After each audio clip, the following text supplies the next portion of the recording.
I state your full name. I, Jose Luis Garcia Montales, Having been elected to the position of Secretary of the Senate, having been elected to the position of Secretary of the Senate, do hereby solemnly swear do hereby solemnly swear that I will well and faithfully discharge, that I will well and faithfully discharge, to the best of my ability, to the best of my ability, the duties of my present position, the duties of my present position, and of all others I may hereafter and of all others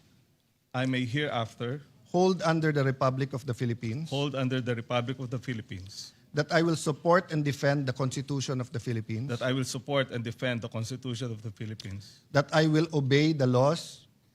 that I will obey the laws, legal orders, and decrees legal orders, and decrees promulgated by the duly constituted authorities, promulgated by the duly constituted authorities, and maintain true faith and allegiance and maintain true faith and allegiance to the Republic of the Philippines, to the Republic of the Philippines, and that I impose this obligation and that I impose this obligation upon myself voluntarily, upon myself voluntarily, without mental reservation without mental reservation or purpose of